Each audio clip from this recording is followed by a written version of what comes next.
I felt so many emotions today. I was in surprise, awe, and literally there were times when I wanted to jump out of my seats and scream and hoot. Then Sister Manjusha held my hand and said, "No child, not right now." So, yeah, um, you were amazing in your performances, and thank you so much for such a warm welcome.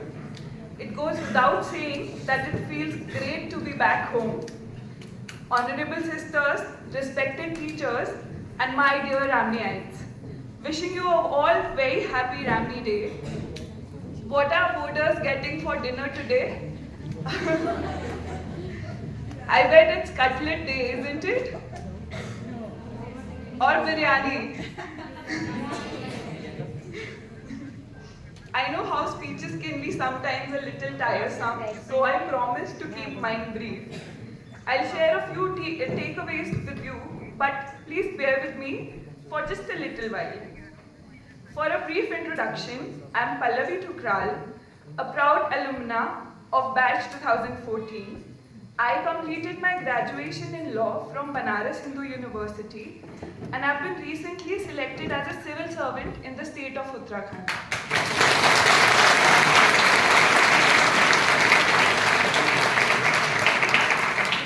Before this, I've worked in various capacities in Ministry of Home Affairs and Ministry of Commerce and Industry.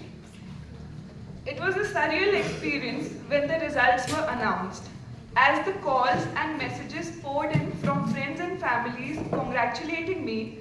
One very short and sweet call stood out. It was in the early hours of morning. Sister Manjusha called to congratulate me.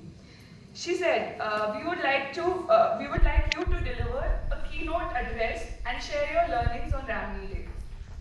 I wanted to shout from the rooftops, but curbing my enthusiasm, I calmly replied, "Sister, thank you so much, but I don't think that I've done anything to deserve this honor." In her typical firm yet caring tone, she told me two things.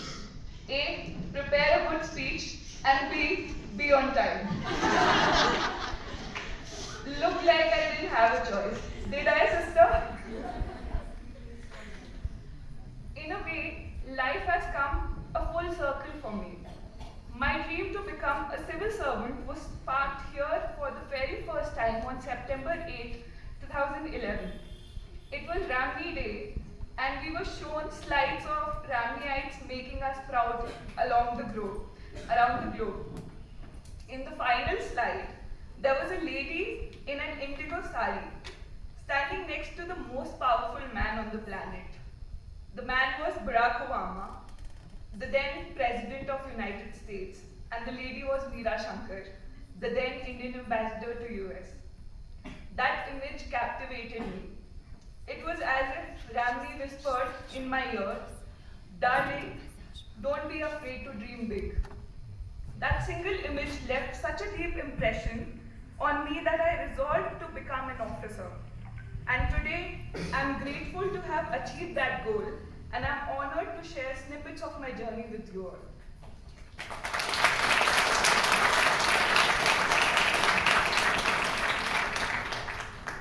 I could talk about my trials and tribulations or provide you an overview of my entire journey. But on the occasion of Ramni Day, where we celebrate the spirit of Ramni, I want to focus on how the years spent here helped me develop the qualities expected of a civil servant. The first quality I learned here was equality. We wore the same tracksuits and uniform, stood in the single queue to collect our pocket money. There was no favoritism or discrimination, and merit ruled. In this environment of equality, the teachers and sisters help us carve out our own niche and establish our individual identities.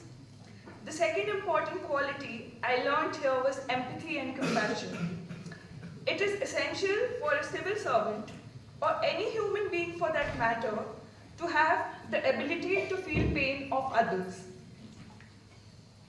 I know for a fact that not every educational institute instills these values, but here at Ramni, we were taught to internalize them. Simple acts like celebrating the Labor Day, valuing the contributions of every worker, bidding farewell to our support staff, and our visits to Leper Society and Universal Solidarity Movement helped shape empathy in us. This empathy motivated me to work for the cause of women in Uttarakhand. While preparing for my exams, I came across a data from Food and Agricultural Organization that stated that a man works for 4 hours on an acre of land in the hills, a bullock for 10 hours, and a woman for 15 hours. This was an eye-opener, and I thought to myself, if there's any way I can improve the situation of women in Uttarakhand, my life's purpose will be solved. The third vital quality that has helped me reach where I am today is discipline and self-restraint. Our days began with the ringing of a bell and ended with the same sound. And the administration ensured that every minute was well utilized. In today's world of AI and social media, self-restraint is crucial. Make sure you are in control of social media and not the other way around. Don't let targeted clickbaits, marketing, or sponsored influencers affect your choices. Don't let Instagram shape your worldview. It is important to have body positivity and self-confidence at this age. Don't seek validation from random accounts. Instead, work on yourselves. Pick up a good hobby. Engage in real conversation with friends. And truly live and don't just pretend to.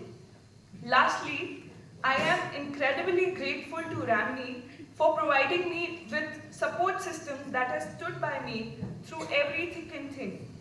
Teachers like Ms. Raval, Sister Asunta, Sister Alice, Sister Pratima, Sister Elsie, and so many others are always just a call away. My friends, now spread across the globe, will always go an extra mile for me in the times of need. This support system is my greatest life treasure, and I'm indebted to Ramni for it. I won't give you a sermon on hard work and motivation.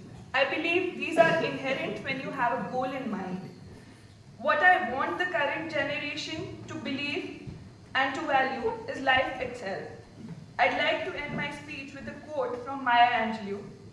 Life is not measured by the number of breaths we take, but the moments that take our breath away. Be grateful for simple joys in life. Enjoy a warm cup of coffee on a chilly evening. Go out and make memories. Never be afraid to try new things. Celebrate your achievements. Be your biggest cheerleader. And bring smiles on the faces you touch.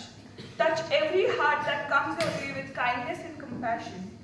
These are the moments that truly make life meaningful, and they are what we should seek out for. Thank you. Hasta la vista.